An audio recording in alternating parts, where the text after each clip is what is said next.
High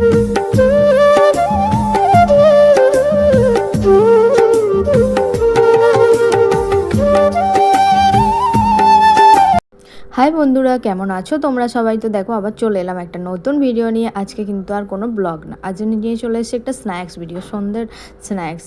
এই বৃষ্টির ওয়েদারে কার না ভালো লাগে বলো, যেরকম চটপটে খাবার খেতে। তো দেখো তাড়াতাড়ি জোগাড় করো, নাও দেখছো তো, তাড়াতাড়ি জোগাড় করো।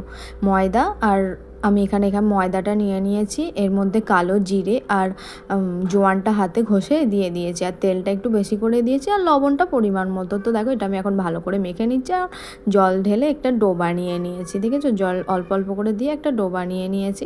তো এখানে লাগবে আলু, কাঁচা লঙ্কা আর পেঁয়াজ। তো এগুলোও আমি বের করে নিয়েছি। এখন আমি এগুলো ছুলে নেবো, আলুটা ছুলে নেবো, পেঁয়াজের খোলা ছাড়িয়ে নেব।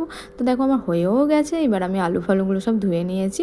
এবার আলুটা আমি একটা গ্রেটারের মাধ্যমে গ্রেট করে নেবো। তো দেখো এই আমার ছোটো গ্রেটারটা, এটার মধ্যে আমি গ্রেট করে নেবো। আলুটা আমার গ্রেট করা হয়ে গেছে। তো এটা এখন এইগুলো গ্রেট করা আলুটা আমি এখন জলের মধ্যে দিয়ে দিচ্ছি, দিয়ে আমি ভালোভাবে ধুয়ে একদম চিপে চিপে তুলে নেব, যাতে একটুও জল না থাকে। তো সেভাবেই আমি করে নেব। তো এই ভিডিওটা কিন্তু আমার নিজস্ব না, আমিও একজনের দেখেই বানিয়েছি। তো তোমরাও দেখো, যদি ভালো লাগে একবার বাড়িতে ট্রাই করতে পারো, ভীষণ খেতে ভালো লেগেছে আমার, তাই বললাম যদি পারো তো একবার ট্রাই করো। আর যদি তোমাদেরও ট্রাই করার পর ভালো লাগে তো আমায় একটু কমেন্ট করে জানিয়ে যেও।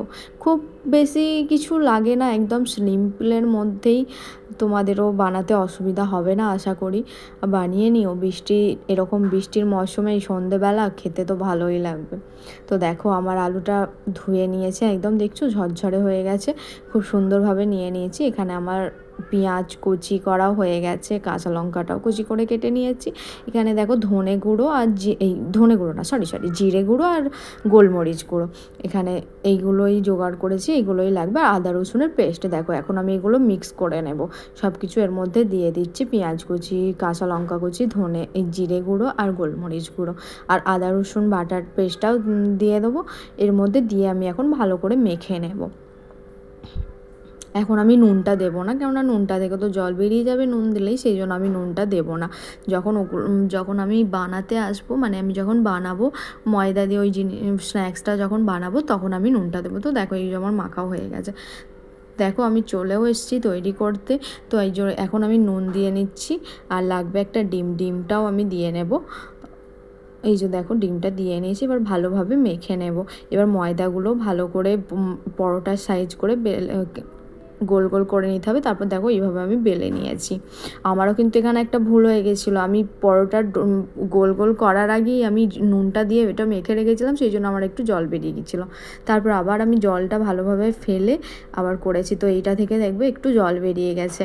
তো আমি প্রথমবার বানালাম, তো আমারও একটু অসুবিধা হয়েছিল। তো দেখো এটা এখন আমি পুরটা দিয়ে দিয়েছি, এদিক থেকে মুড়ে নিয়েছি, আর দুধার থেকেও মুড়ে নেব। আর এই দিকটাও একটু হালকা করে জল দিয়ে দেব, যাতে এটার কি নাম আমি ঠিক জানি না। তো আমিও একজনের দেখেই তো বানিয়েছি, তাই আমি জানি না এটার কি নাম।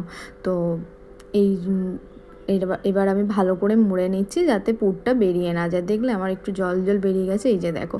কিন্তু এই দেখো দেখতে পাচ্ছ বাটিতেও জল বেরিয়ে গেছে। তো এবার আমি এইগুলোর থেকে কিন্তু আমার জল বেরোয়নি, যেহেতু আমি জলটা ফেলে দিয়েছিলাম। তো কড়াইতে বেশি করে তেল দিতে হবে, দেখবে তেলটা যেন বেশি গরম না হয়। তো একবারে দিয়ে ভালো করে ভেজে নিতে হবে, এরকম গরম গরম ভেজে তুলে নাও, দেখবে লাল লাল করে ভেজে তুলবে, দেখবে একদম ক্রিস্পি হবে। তো কেমন লাগলো জানিও, তোমরা প্লিজ বাড়িতে একবার বানিও।